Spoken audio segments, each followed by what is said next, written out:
నల్లమల కాలం కూడా నిశ్శబ్దంగా నిలిచిపోయే అడవి.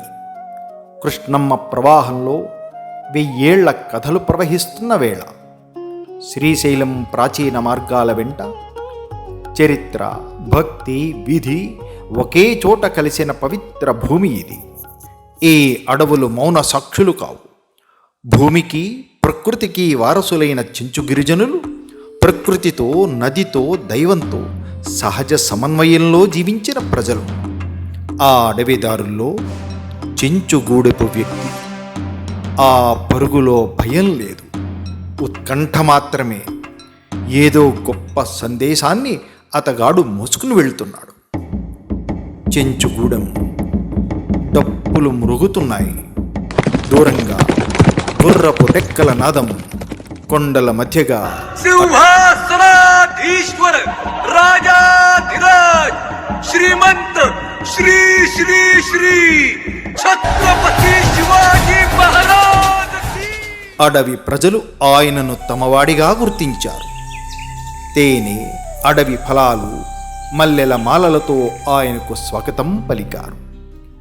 ఆ మాల పువ్వులది కాదు, అది నమ్మకం, అది భక్తి, అది మల్లికార్జునుడి మౌన ఆశీస్సు.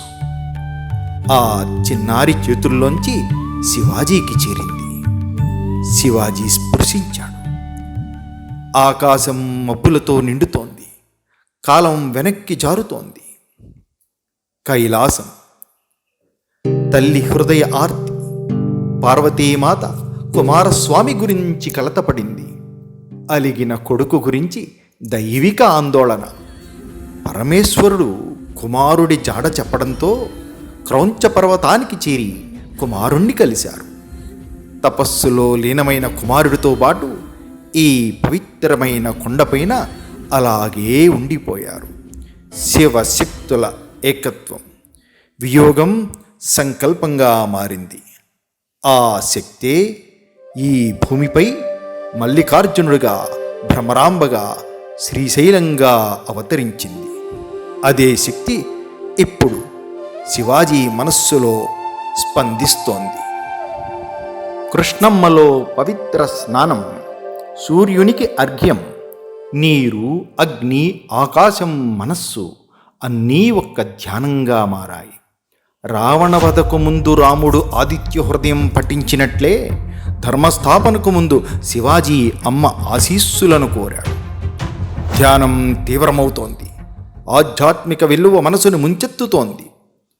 ఒక క్షణం సంధికాలం. మంత్రులంతా నిరుత్తరులయ్యారు. అంతలో అగ్ని జ్వాలలతో కన్నులు తెరుచుకున్నాయి. ఆగ్రహావేశాలతో శివాజీ తన ఖడ్గాన్ని తీసుకుని కంఠాన్ని నరుక్కోబోయాడు. దివ్య కాంతులతో ఆ ప్రాంతమంతా ప్రకాశించింది. శంఖనాదాలు, గంటల ధ్వనులు కొండలను నింపేశాయి. భ్రమరాంబికాదేవి ప్రత్యక్షమయ్యింది. ఆ తల్లి స్వరం జిజామాత స్వరం. శివ, కన్నా, మన దేవీ దేవతలు సృష్టించుకున్న పరమ పవిత్రమైన ఈ భూమిని హైందవి సామ్రాజ్య స్థాపనతో మ్లేచ్ఛులు, ముష్కరులను పారదురులే కర్తవ్యం కోసమే నీ ఈ జన్మ. ఆ రాముడు, ఆ కృష్ణుడు యొక్క ధర్మశక్తి నిన్ను ఆవహించాలి. నిన్ను కన్నందుకు నీ పూర్వీకుల జన్మ తరించాలి. నీ యశస్సు భావితరాలకు స్ఫూర్తినివ్వాలి. తపస్సు ముగిసింది. శివాజీ శస్త్ర ప్రసాదితుడు అయ్యాడు. ఆదేశితుడయ్యాడు. నల్లమల మౌనంగా నమస్కరిస్తోంది. శ్రీశైలం భారతదేశ శైవ క్షేత్రాల్లో అద్వితీయ స్థానం కలిగినది. ఇది 12 జ్యోతిర్లింగాలలో ఒకటి. మల్లికార్జున స్వామి, అష్టాదశ శక్తిపీఠాలలో ఒకటైన భ్రమరాంబాదేవి ఇద్దరూ ఒకే ప్రాంగణంలో కొలువైన దివ్యక్షేత్రం. నల్లమల కొండల్లో కృష్ణానదీ తీరాన ఈ పవిత్ర ధామాన్ని స్కందపురాణం ఇలా వర్ణిస్తోంది. శ్రీశైల శిఖరం పుణ్యం దర్శనాత్ పాతకక్షయం, శివశక్తి సమాగమం మోక్షదం నిశ్చయం. అనేక ఋషులు, మునులు ఇక్కడే మోక్షం పొందారు. త్రేతాయుగంలో రాముడు, ద్వాపరయుగంలో పాండవులు ఇక్కడే శివుని ఆరాధించారు. అరుణాసురుని సంహరించేందుకు భ్రమరాంబాదేవి ఇక్కడే అవతరించింది. పాతాళ గంగలో స్నానం చేసి అంకాలమ్మ గ్రామదేవతను, క్షేత్రపాలకుడైన బయలు వీరభద్రస్వామిని దర్శించి సాక్షి గణపతికి గోత్రనామాలు చెప్పుకొని నందికి నమస్కరించి ఆలయంలో ప్రవేశించి స్వయంభూ జ్యోతిర్లింగ మల్లికార్జునుడిని, శక్తి భ్రమరాంబలను దర్శించాలి. ఆ పైన వృద్ధ మల్లికార్జునుడు, పాండవులు ప్రతిష్ఠించిన 5 లింగాలు, 7 మాతృకలు, చతుర్వేదేశ్వరలింగాలు, సీతారామలింగం అన్నీ దర్శించాలి. విజయనగర శిల్పశైలిలో నిర్మితమైన ఈ ఆలయం శతాబ్దాల చరిత్రను మోస్తోంది. ప్రతి ఒక్కరూ తప్పనిసరిగా పాలధార, పంచధార, ఆదిశంకరుల ధ్యానస్థలం అక్క మహాదేవి గుహ దర్శించి తీరాలి. మహాశివరాత్రి, నవరాత్రి, బ్రహ్మోత్సవాలు అద్భుతమైన దైవోత్సవాలు. శ్రీశైల శిఖరం దృష్ట్యా పునర్జన్మన విద్యతే. ఇంతటి పవిత్ర భూమిలో శివాజీ తపస్సు చేసిన స్థలంలో నిర్మితమైన శ్రీ శివాజీ స్ఫూర్తి కేంద్రాన్ని దర్శించకపోతే హిందూ జన్మ సంపూర్ణమవుతుందా? ఇది ఆ పరమశివుని ఆజ్ఞ. భూత భవిష్యత్ వర్తమాన కాలాలుగా ఆ శివుని కంఠాన్ని చుట్టుకున్న పరమభక్తుడైన వాసుకి ఇచ్చిన ఆజ్ఞ. ధర్మ పరిరక్షణకై పూనుకున్న కుమారస్వామి అంశ అయిన శివాజీ మహారాజు తపమాచరించిన పవిత్ర స్థలిని భవిష్యత్ తరాల కోసం ప్రేరణాస్థలిగా ఉంచటం కోసం నిబద్ధమయ్యే వ్యవస్థ ఏర్పడే వరకు 1000 కన్నుల కాపలాతో రక్షణ నిమ్మని చేసిన ఆజ్ఞ. అందుకే నాగజాతి వాసుకి యొక్క ఆదేశానుసారం శివాజీ స్ఫూర్తి కేంద్రం ఏర్పడే వరకు ఆ పవిత్ర తపోస్థలిని కాపాడుకుంటూ వచ్చాయి. మీకు తెలుసా, శివాజీ దర్బార్లో ఏర్పరిచిన మహాద్భుత శివాజీ విగ్రహ ప్రతిష్ఠ పూర్తయ్యే వరకు ఆ నాగేశ్వరుడే స్వయంగా తడబాటు లేకుండా నిశ్చలంగా, నిశ్చయంగా ఈ కట్టడాన్ని కాపాడుతూ వచ్చాడని. ఇది విశుద్ధ చక్రం, కంఠస్థానం. దక్ష యజ్ఞ సమయంలో సతీదేవి కంఠం పతించిన స్థలం.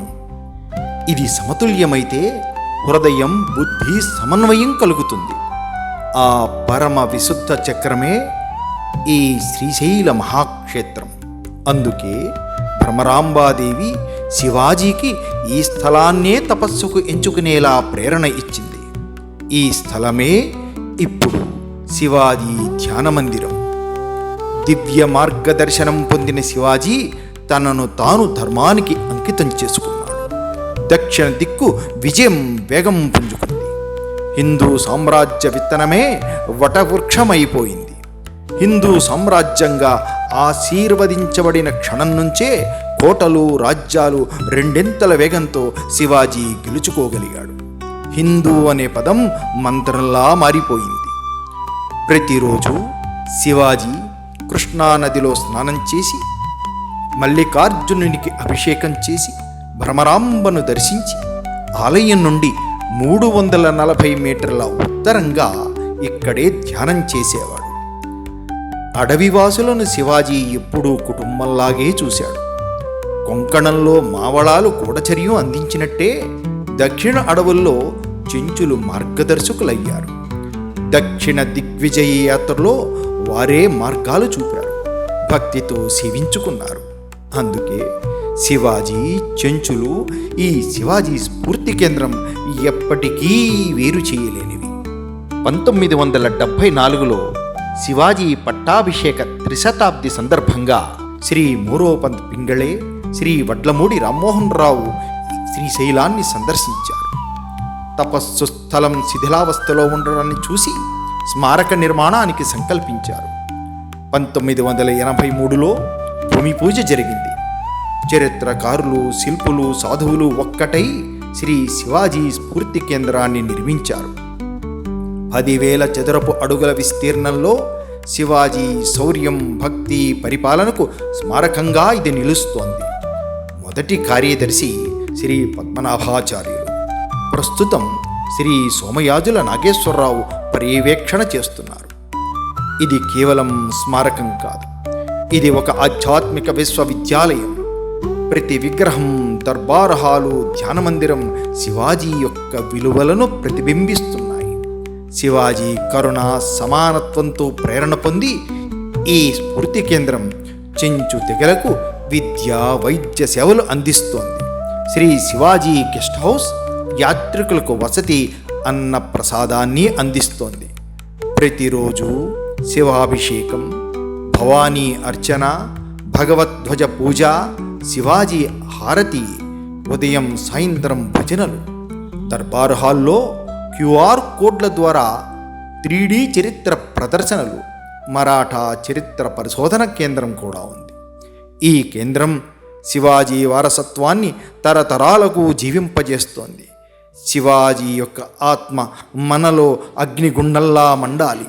ధర్మం కోసం జీవించడమే నిజమైన స్వేచ్ఛ.